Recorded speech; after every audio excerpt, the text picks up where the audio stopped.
नमस्कार, मैं हूं पंकज सिंह जाडेजा। हमारा उद्देश्य है राष्ट्र से स्नेह, राष्ट्र का सम्मान। अब देखते हैं आज की टॉप हेडलाइन।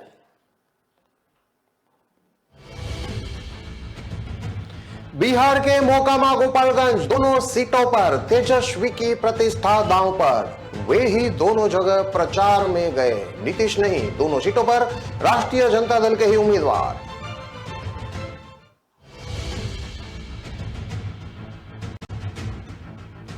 नेपाल बॉर्डर से पकड़ी गई महिला से एटीएस की पूछताछ। पाकिस्तान की पैदाइश, अमेरिका का पासपोर्ट पर फरीदा तो टिकट पर सना अख्तर का नाम।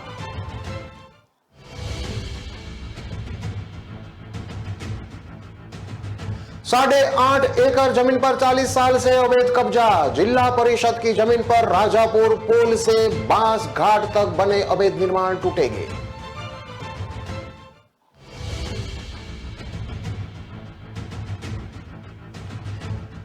नकली नोटों का सिंडिकेट, आलू के बोरे और कपड़े के गठर में ले जाते थे नकली नोट। पगडंडी खेत बना तस्करी का मार्ग।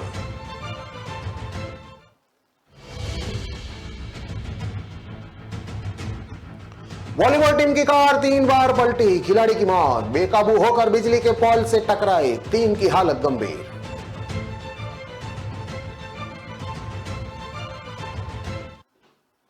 अब देखते हैं खबरें विस्तार से। बिहार के मोकामा और गोपालगंज उपचुनाव में मुख्यमंत्री नीतीश कुमार से बहुत ज्यादा उप मुख्यमंत्री तेजस्वी यादव की प्रतिष्ठा दांव पर लगी है। तेजस्वी 2020 के विधानसभा चुनाव में ताबड़तोड़ चुनावी सभाएं कर अपनी ताकत दिखा चुके हैं। उनकी पार्टी सबसे बड़ी पार्टी बनी थी, लेकिन उनकी सरकार नहीं बन सकी। उसके बाद हुए 3 उपचुनाव, तारापुर, कुशेश्वर स्थान और बोचहा में सिर्फ एक बोचहा में तेजस्वी की पार्टी को जीत हासिल हुई। अब मोकामा और गोपालगंज में तेजस्वी के लिए परीक्षा की घड़ी है। तेजस्वी यादव ने ताजा उपचुनाव में मोकामा और गोपालगंज की दोनों सीटों ली और महागठबंधन की ओर से दोनों जगह राष्ट्रीय जनता दल के उम्मीदवार खड़े किए गए। जबकि मोकामा राष्ट्रीय जनता दल की विनिंग सीट थी और गोपालगंज भाजपा की, इसलिए तेजस्वी को दोनों सीटों पर लाज बचाने की चुनौती है। एक राष्ट्रीय जनता दल विनिंग सीट की वजह से और दूसरी भाजपा विनिंग सीट की वजह से। क्षेत्रीय पार्टी की ताकत भाजपा को वो दिखा सकते हैं।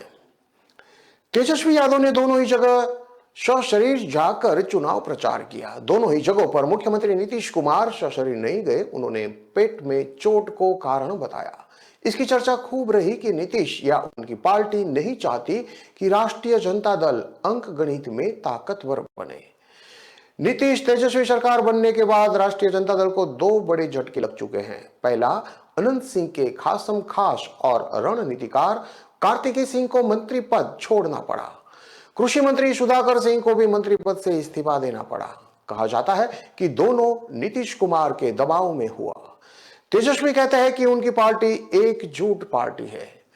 इस एक जुए की परीक्षा की भी खड़ी है। मोकामा में यादवों ने अनंत सिंह की पत्नी नीलम देवी को दमदार तरीके से वोट दिया है।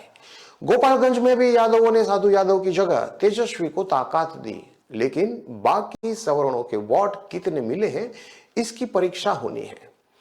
इस उपचुनाव में जनता दल यू और राष्ट्रीय जनता दल के कार्यकर्ताओं के बीच समन्वय हुआ कि नहीं, इसकी परीक्षा होनी है। नीतीश कुमार और तेजस्वी यादव के हाथ मिला लेने से दोनों तरफ के कार्यकर्ताओं के दिल भी मिले हैं। यह इतना जल्दी संभव नहीं है। इसको लेकर राष्ट्रीय जनता दल के वरिष्ठ नेता शिवानंद तिवारी ने भी लालू और तेजस्वी के सामने मंच से बात कही थी। मोकामा के लोग कहते दिखे कि नीतीश कुमार ने ही अनंत सिंह को जेल भिजवाया, तो वो कैसे चुनाव प्रचार में आएंगे। तेजस्वी यादव और उनके रणनीतिकार संजय यादव की परेशानी हाल के दिनों में काफी बढ़ रही है। सीबीआई ने पूछताछ के लिए भी दोनों को बुलाया। लालू प्रसाद को भी किडनी के इलाज के लिए सिंगापुर जाना पड़ा। राष्ट्रीय जनता दल के प्रदेश अध्यक्ष जगदानंद सिंह 1 महीने से राष्ट्रीय जनता दल के कार्यालय नहीं आ रहे हैं। इन तमाम झंझावातों को झेलते हुए तेजस्वी को मोकामा और गोपालगंज की राजनीतिक लड़ाई लड़नी पड़ी है। तेजस्वी के लिए चैलेंजिंग है उपचुनाव के परिणाम। बतौर एक युवा नेता उनकी राजनीतिक ताकत की परीक्षा रामविलास पासवान के पुत्र चिराग पासवान से भी होनी है। चिराग पासवान ने मोकामा में चुनाव प्रचार करके पासवान वोट भाजपा उम्मीदवार सोनम देवी को दिलाने में सफल रहे। भाजपा आने वाले समय में चिराग पासवान को तेजस्वी के खिलाफ और भी ताकतवर तरीके से इस्तेमाल करेगी। राजनीतिक विश्लेषक ध्रुव कुमार कहते हैं कि इन दोनों उपचुनावों का असर लोकसभा चुनाव या विधानसभा चुनाव पर नहीं होगा। हाँ, दोनों सीटों पर राष्ट्रीय जनता दल की जीत होती है तो जनता दल यू के कार्यकर्ता भी मान लेंगे कि तेजस्वी में आगे बढ़ने की भरपूर संभावना है। दोनों में से एक सीट भी राष्ट्रीय जनता दल हार जाती है तो तेजस्वी के लिए ये एक बड़ा सबक होगा। उन्हें अपने आप में और निखार लाना होगा। तेजस्वी को मेहनत का फल मिलेगा, इसकी उम्मीद है। नेपाल बॉर्डर से गिरफ्तार संदिग्ध महिला से एटीएस की टीम पूछताछ कर रही है। महिला पूरी तरह से संदिग्ध है। इसके दो नाम सामने आ रहे हैं। पाकिस्तान में पैदा हुई इस महिला के पास अमेरिका का पासपोर्ट है। पासपोर्ट में फरीदा मलिक का नाम है तो इसके पास से मिले एयर टिकट में सना अख्तर का नाम है। महिला को एसएसबी की टीम ने 1 नवंबर को पकड़ा था, जो अब किशनगंज की जेल में बंद है। महिला की असली पहचान क्या है, इस पर अभी भी संशय बना हुआ है। पकड़ी गई महिला से पूछताछ की जा रही है। साथ ही किशनगंज में भारत नेपाल बॉर्डर के पास क्या महिला कोई कनेक्शन है, इसकी भी पड़ताल की जा रही है। एडीजी मुख्यालय जितेंद्र सिंह गंगवार ने शुक्रवार को यह पुष्टि की थी कि इस मामले की जांच के लिए स्पेशल टीम बनाई गई है। एटीएस की टीम को पटना से किशनगंज भेजा गया है। हालांकि अब तक जांच में किस तरह की बातें सामने आई है, इसे आधिकारिक तौर पर नहीं बताया गया है। इसके पास से 5 एयरलाइंस कंपनियों के 6 बोर्डिंग पास मिले हैं। इसमें कतर एयरवेज का 1, तारा एयरवेज का 1, यूनाइटेड एयरलाइंस का 1, एयर इंडिया 1 और इंडिगो का 2 बोर्डिंग पास शामिल है। महिला के पास से 3 mobile, 1 tablet, 3 memory card, 1 driving licence और पाकिस्तान की नागरिकता छोड़ने का प्रमाण पत्र की कॉपी भी मिली है। जब्त मोबाइल के जरिए इसके कॉन्टेक्ट को खंगाला जा रहा है। इसने कब किससे बात की, इसकी जांच की जा रही है। बरामद 3 मेमोरी कार्ड के अंदर क्या है, इसकी भी पड़ताल चल रही है। महिला के खिलाफ किशनगंज के महिला थाना में आईपीसी की धारा 419 और 420 के साथ ही विदेशी अधिनियम 1946 की धारा 14 और 14B के तहत एफआरआई नंबर दर्ज कर लिया गया है।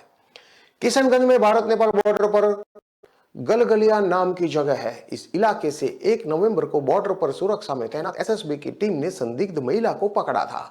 महिला नेपाल जाना चाहती थी पर उसके पास वीजा नहीं था। इस आधार पर एसएसबी की टीम को शक हुआ, जिसके बाद मौके पर ही उससे पूछताछ और जांच शुरू हो गई। उसी बीच पता लगा कि महिला अवैध तरीके से वहां पहुंची थी। उसका जन्म पाकिस्तान में हुआ था पर उसने अमेरिका की नागरिकता ले रखी है। बगैर वीजा के देश में होने और छिपकर भारत से नेपाल जाने की कोशिश करने के मामले में एसएसबी ने उसे अपने कब्जे में लिया, फिर उसे किशनगंज पुलिस के हवाले कर दिया। महिला दिल्ली से बागडोगरा फ्लाइट लेकर आई थी, फिर वहां से किशनगंज आई थी। महिला के जब्त सामानों की जांच और पड़ताल हुई तो चौंकाने वाला खुलासा हुआ। महिला के पास से बरामद अमेरिका के पासपोर्ट पर उसका नाम फरीदा मलिक लिखा हुआ है, पर उसके पास से बरामद दिल्ली के बागडोगरा की फ्लाइट टिकट में सना अख्तर का नाम है। वो पंतनगर से दिल्ली पहुंची थी। सवाल यह है कि महिला नेपाल क्यों जा रही थी, उसने वहां जाने के लिए इस रास्ते को क्यों चुना। उसके पास भारत या नेपाल का वीजा भी नहीं था, जिससे स्पष्ट होता है कि वो नेपाल में अवैध तरीके से घुसपैठ करने की तैयारी में थी। सूत्र बताते हैं कि शुरुआती पूछताछ में पहले एसएसबी फिर बाद में किशनगंज की पुलिस को महिला ने बरगलाने की पूरी कोशिश की। किशनगंज की पुलिस ने जो अब तक जांच की है उसके अनुसार उत्तराखंड की पुलिस ने भी पूर्व में इस महिला को गिरफ्तार किया था। वहां की जेल में करीब 11 महीने तक रह चुकी है। फिलहाल महिला रिमांड पर है, उसे पूछताछ चल रही है। मामले की पड़ताल अब भी जारी है।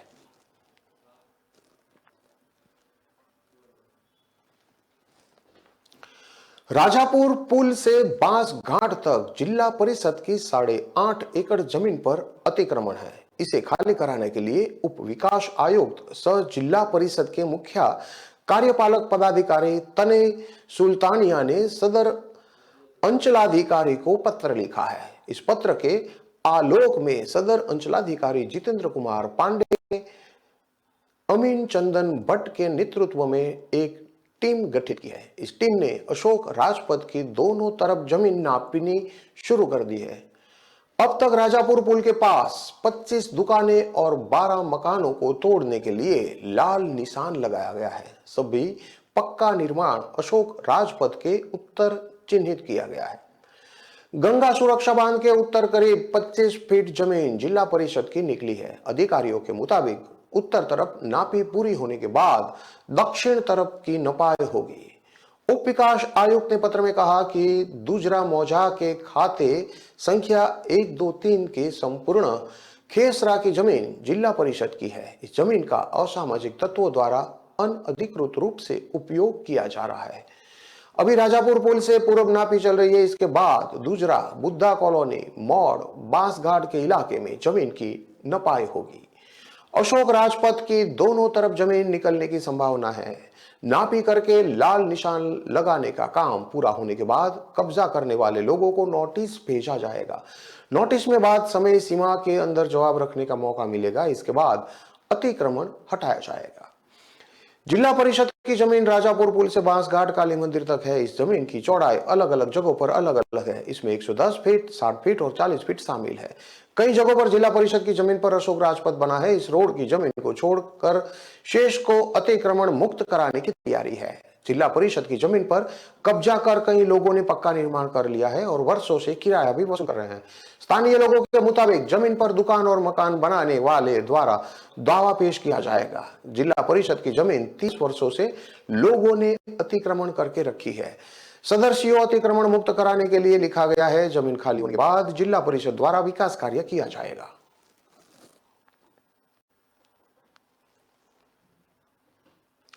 महिला बच्चे कुछ पैसे के लिए बॉर्डर की दूसरी तरफ नकली नोट की छोटी खेप की तस्करी करते हैं।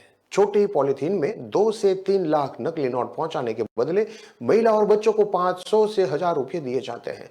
10 से 20 लाख रुपए या बड़ी रकम के लिए तस्कर आलू के बोरे और कपड़े के गट्ठर के बीच नोटों के बंडल को पैक कर चारों तरफ से पॉलिथीन लगा देते हैं। इससे चेकिंग के दौरान भी नोट पकड़ में नहीं आता। तस्कर पगडंडी के साथ खेतों का इस्तेमाल करते हैं। पैदल या साइकिल से तस्करी के सामान बॉर्डर पार करवाए जाते हैं। वहां से 4 पहिया वाहन से प्रदेश के अन्य हिस्से में पहुंचाए जाते हैं। नेपाल के सांसद मिर्जा दिलशाद बेग की 1998 में हत्या के बाद वहां डी कंपनी और आईएसआई का काम लाल मोहम्मद संभाल रहा था। उसकी 19 दिसंबर 2022 को गैंग वॉर में मौत हो गई। अब आईएसआई को नए चेहरे की तलाश है। इस समय नेपाल में नकली नोट, सोना और ड्रग के धंधे में सबसे बड़ा नाम अल्ताफ मियां और यूनुस अंसारी का है। दोनों जेल से धंधा चलाते हैं। 100 का पता या फिर 100 रुपये का नोट आईएसआई से भारत के बाजार तक पहुंचाने में 100 रुपये के एक में 6 गुना फायदा होता है। आईएसआई 100 रुपये का नोट 25 रुपये में तस्करों तक पहुंचाती है। वहां से थोक तस्कर उसे 30 रुपये में फुटकर तस्करों को बेच देता है। फुटकर तस्कर सौदेबाजी करके 35 से 40 रुपये में इसे बेच देता है। जितना बड़ा नोट, फायदा उतना ही ज्यादा। नकली नोट तस्करी के सरगना जाति धर्म पर अधिक विश्वास करते हैं। ऐसे में कई हिंदू तस्कर मुस्लिम बनकर धंधा कर रहे हैं। नेपाल में रहने वाला अभिषेक तिवारी दुबई और बांग्लादेश में असलम बनकर बात करता है। ये किसी का नाम लेने के बदले कोड में नोट, सोना, ड्रग के बारे में जानकारी लेता है। नोटों की खेप भारत भेजने के लिए कैरियर के रूप में बच्चे का भी इस्तेमाल किया जाता है। दशहरा, दीपावली, छठ में खरीद फरोख्त बढ़ जाती है। नकली नोट खपाने के लिए तैयारी अगस्त से ही शुरू हो जाती है। जाली नोट का खेप नेपाल से बीरगंज, रूपंदेही, सनौली, सिद्धार्थनगर के बढ़नी बॉर्डर से भारत में आते हैं। नकली नोट का कारोबार वीडियो दिखाने के बाद ओरिजिनल और ट्रायल पर आधार होता है। ग्राहक को फेक करेंसी के कारोबार का भरोसा दिलाने के लिए तस्कर पहले वीडियो दिखाते हैं। तस्करों के संपर्क साधने के लिए मीडिया की टीम ने 30 लोगों से मुलाकात की। कई ऐसे तस्कर भी मिले जो जाली नोट के कारोबार में जेल जा चुके हैं, लेकिन इन लोगों ने यह कहकर कुछ भी बताने से इनकार कर दिया कि वे तो भारतीय मीडिया एजेंसी के लिए ही मुखबिरी करते हैं। नेपाल और रक्सौल में लगातार संपर्क के बाद नोट के एक पुराने तस्कर से मीडिया की मुलाकात हुई। उसने 2 घंटे बातचीत के बाद एक वीडियो दिखाया। उसमें सूटकेस में 100, 200, 500 और 2000 के लगभग 80 लाख रुपए थे। नोट दिखाने को कहा जब मीडिया ने, तब काफी ना नुकुर के बाद वे तैयार हुआ। रात को 10:30 बजे फोन कर उसने एक जगह बुलाया और वहां 500 के 11 बंडल में 5 लाख रुपए लाकर सामने रख दिए। जब टीम ने नोट खरीदने के बारे में बात की, का नोट देने को तैयार। 5 लाख की फेक करेंसी के बदले 1.5 लाख भारतीय रुपये की मांग की। उसे अपने बॉस से पूछने की बात कहकर अगले दिन बुलाया गया। बातचीत के दौरान उसने अफरोज नाम के तस्कर के बारे में जानकारी दी। हालांकि दूसरे दिन काफी इंतजार के बावजूद भी वो नहीं आया। फिर टीम नेपाल के वीरगंज के एक होटल में पहुंच गई। काफी इंतजार के बाद वहीं अफरोज पहुंचा। वो अपने साथ टीम को वीरगंज से 40 किलोमीटर दूर किसी सुबेठवा गांव ले गया। रास्ते में तस्कर ने कारोबार के बारे में पूरी जानकारी दी। उसने बताया कि नोट कहां से आता है, कहां छपता है और कहां सप्लाई होता है। सुबेठा पहुंचकर तस्कर ने एक निर्माणाधीन कमरे में बिठाया। 45 मिनट के बाद वह एक पॉलिथीन में 500 रुपए के नोट का 3 बंडल लाया। प्रति बंडल उसने 15,000 रुपए का असली नोट मांगा। रकम बॉर्डर पर भारत पहुंचने को कहा, तब उसने कमीशन बढ़ाकर 20,000 रुपए प्रति बंडल कर दिया। फिर टीम ने अपने ऊपर बैठे असली कारोबारी को सैंपल दिखाने के लिए कुछ नोट की मांग की। उसने इसे साफ मना कर दिया। मीडिया की टीम दूसरे दिन आने की बात कहकर रक्सौल लौट आई। इसके अगले दिन उसने नेपाल भारत सीमा पर बच्चे के हाथों नोट के सैंपल की डिलीवरी। एक तरफ एसएसबी का कैंप था तो दूसरी तरफ नेपाल पुलिस का जवान खड़ा था। टीम नेपाल पुलिस के सामने ही नकली नोट का सैंपल लेकर भारत सीमा में प्रवेश कर। इस दौरान यह भी आईएसआई की और की कंपनी से भारत में नकली नोट की सप्लाई के लिए कमीशन पर एजेंट रखती है। प्रत्येक 100 रुपये पर 25 से 30% कमीशन दिया जाता है। स्टूडेंट से ओवरलोड भरी इनोवा कार बेकाबू होकर बिजली के पोल से टकरा गई। हादसे में एक स्टूडेंट की मौत हो गई और 10 अन्य घायल हो गए। इनकी हालत नहीं हुई है। सभी स्टूडेंट वॉलीबॉल मैच खेलने के लिए जा रहे थे। हादसा अजमेर के रामगंज इलाके में आज सुबह 9 बजे हुआ। सत्येंद्र नेगी ने बताया कि हादसा बकरा मंडी के पास हुआ। बाइक सवार को बचाने के चक्कर में कार पहले बिजली के पोल से टकराई, फिर पलट गई। कार में 11 स्टूडेंट कोच सहित 14 लोग सवार थे। पुलिस मामले की जांच में जुटी है। दरअसल अजमेर के कोटड़ा स्थित सेंट्रल एकेडमी स्कूल की वॉलीबॉल टीम और स्टाफ मसूदा मैच के मसूदा जा रहे थे। प्रत्यक्षदर्शियों के अनुसार बिजली पोल से टकराने के बाद कार 2-3 बार पलट गई। चीख पुकार सुनकर मौके पर लोग भीड़ जुट गई। बाद में लोग कार के पास और बड़ी मुश्किल से सभी को बाहर निकाला। एक बच्चे की मौके पर ही मौत हो गई, जबकि घायल 10 को एम्बुलेंस से जवाहरलाल नेहरू अस्पताल पहुंचाया गया।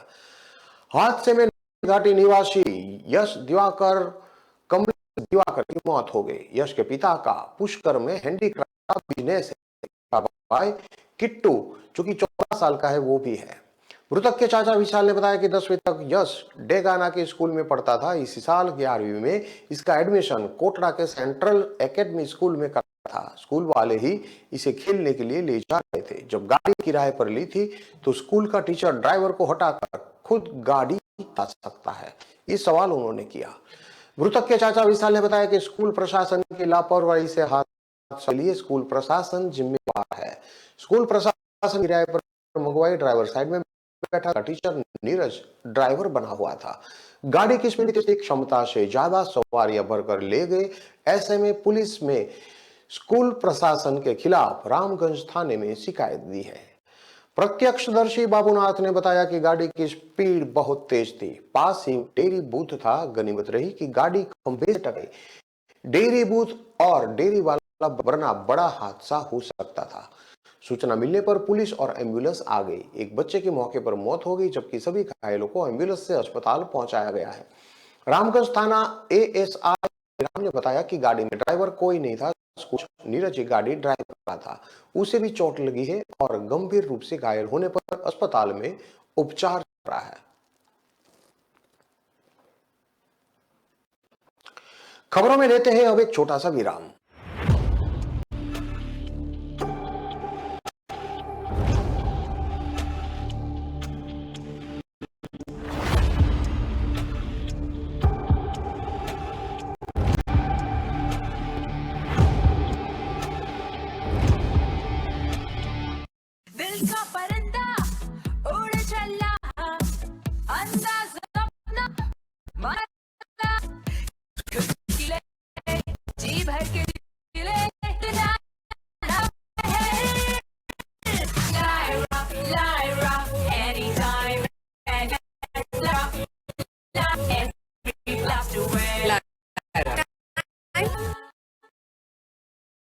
चंद्रू, ले जा रहा मुझे।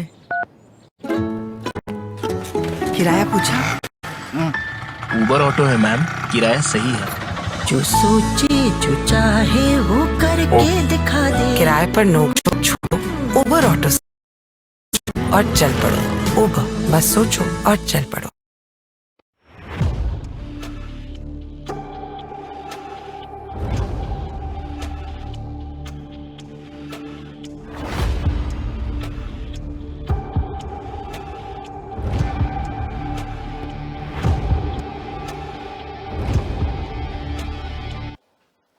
विराम के बाद एक बार फिर से आपका स्वागत है। अब देखते हैं आगे की और खबरें। जोधपुर में हैंडीक्राफ्ट व्यवसायी के घर से उनके 4 नौकर 10 करोड़ की चोरी करके फरार हो गए। शनिवार रात नौकरों ने व्यवसायी और उसके परिवार को फ्राइड राइस में नींद की गोलियां मिलाकर दी और चोरी की वारदात को अंजाम दिया। व्यवसायी अशोक चोपड़ा की बड़ी बेटी ने वारदात की सूचना बिजनेस पार्टनर के बिश्नोई को दी। उन्होंने पुलिस को फोन किया, तब मामले का खुलासा हुआ। नौकरों ने चोपड़ा की बेटी को पहले नींद की गोलियां दी, उसके बाद 2 ड्राइवरों को खाने में नींद की गोलियां मिलाकर दे दी। पुलिस के मुताबिक परिवार के 4 लोगों को बेहोश करने के बाद नौकर घर में रखी ज्वेलरी और कैश लेकर फरार हो गए। चोर जाते वक्त अशोक चोपड़ा की कार भी अपने साथ ले गए। चारों नौकर नेपाली है, इनमें एक महिला नौकर भी शामिल है जो यहां 4 साल से काम करती थी। बाकी नौकरों को 2 महीने पहले ही काम पर रखा गया था। पुलिस कमिश्नर रविदत्त गौड़ ने मौके पर पहुंचकर घटनाक्रम का जायजा लिया। मामला एयरफोर्स पुलिस थाना इलाके का है। पुलिस ने एहतियात के तौर पर नाकेबंदी कराई है। अशोक चोपड़ा और उनकी बेटी को आज सुबह 11 बजे के बाद होश आया। दोनों ड्राइवर अभी भी बेहोशी की हालत में अस्पताल में भर्ती हैं। पुलिस से मिली जानकारी के नौकरों ने रिमोट से बाहर के गेट कर दिए थे। अशोक चोपड़ा के पार्टनर बिश्नोई ने बताया कि सुबह 7:45 उनकी चोरों की सूचना, घर में सदस्य ही थे चोपड़ा, उनकी बेटी और ड्राइवर। चारों को नींद खिलाई। जानकारी के मुताबिक आरोपी पुलिस के रडार गए हैं। 4 नागों मिली है। यह भी जानकारी मिली वारदात देने के बाद नौकरों ने बियर पी और चिकन खाया। उन्होंने घर में लगे कैमरे तोड़ दिए। उनकी आईडी फर्जी थी। आरोपी परिवार के सभी सदस्यों के मोबाइल फोन भी साथ में ले गए हैं और उन्हें रास्ते में फेंक दिया। जयपुर के बिजनेसमैन को अपनी 2 नाबालिग बेटियों को ऑनलाइन गेम खेलने के लिए टोकना भारी पड़ गया। दोनों गेम से बने दोस्तों से मिलने के लिए घर से भाग गई। 4 दिन ढूंढने के बाद गुरुवार को दोनों अहमदाबाद स्टेशन पर मिली। जयपुर की मुहाना थाना पुलिस ने अहमदाबाद जीआरपी पुलिस की मदद से दोनों को मुंबई जाते समय पकड़ा। इससे पहले दोनों जयपुर से करीब 1450 किलोमीटर दूर हैदराबाद पहुंच गई थी। वहां से वापस मुंबई जा रही थी। डीसीपी साउथ योगेश गोयल ने बताया कि मंडी में बिजनेसमैन जो है वो 29 अक्टूबर को 2 नाबालिग बेटियों के लापता होने की शिकायत दर्ज कराई थी। रिपोर्ट में बताया गया 16 साल और 14 साल की बेटियां 10वीं क्लास में रात में सो रही थी और उसने 2 को रात करीब 1 बजे हर हॉल में सोते हुए देखा था। करीब 5 जब उठा तो दोनों बेटियां गायब थी। घर के आसपास तलाशने के साथ रिश्तेदारों और जानकारों से भी पूछा, लेकिन दोनों का कहीं पता नहीं लगा। एसएचओ लखन सिंह खटाना ने बताया कि घर से नाबालिग लड़कियों के लापता होने पर पुलिस ने तुरंत तलाश शुरू कर दी। बहनों को ढूंढने के लिए घर से लेकर आसपास लगे करीब 150 सीसीटीवी फुटेज को खंगाला गया। फुटेज में दोनों लड़कियां रात करीब 1:30 बजे घर से पैदल एक बैग लेकर जाती नजर आई। इसके बाद उनकी आखिरी फुटेज न्यू सांगानेर रोड पर मिली थी। घर से करीब 3,500 रुपये लेकर गई दोनों बहनें रेलवे स्टेशन जा पहुंची और वहां से 1450 किलोमीटर दूर हैदराबाद पहुंच गई। ऑनलाइन लूडो गेम खेलने वाली फ्रेंड के घर पहुंची और हैदराबाद में ही किराए पर रूम भी ढूंढने की कोशिश की। लूडो फ्रेंड के मोबाइल से 1 नवंबर को दोनों ने इंस्टाग्राम पर अपनी बुआ को मैसेज किया। बुआ ने लापता भतीजियों के मैसेज के बारे में पुलिस को बताया। इसके बाद पुलिस ने मैसेज आने वाले मोबाइल नंबर की लोकेशन का पता कर महिला को से कांटेक्ट किया। महिला ने बताया कि ऑनलाइन लूडो गेम में जुड़े फ्रेंड के कहने पर दोनों के लिए रूम तलाश रही थी। पुलिस के दोनों बहनों को सुरक्षित रखने और हैदराबाद आकर ले जाने के लिए कहा।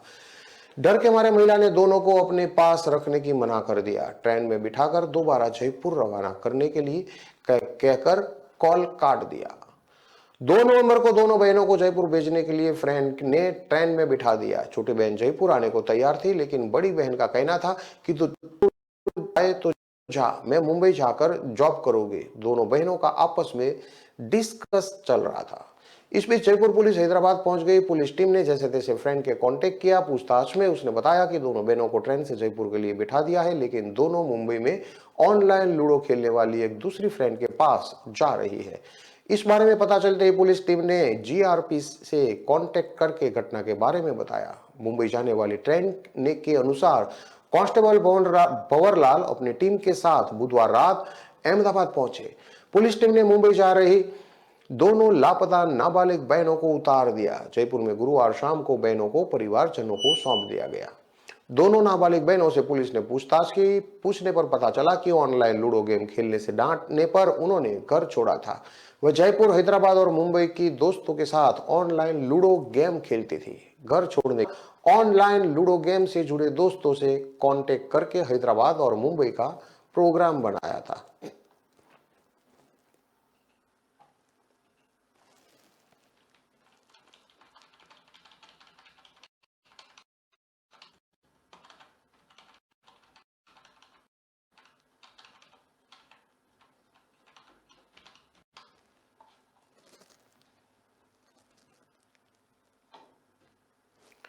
इन सभी खबरों को विस्तार से पढ़ने के लिए आप हमारे वेबसाइट का भी प्रयोग कर सकते हैं। हमारा वेब का पता है www.kalamkartavya.com। हमारी कलम ही हमारा कर्तव्य है के उद्देश्य के साथ खबरों को आप राष्ट्र प्रथम के साथ देखते रहिए। नमस्कार।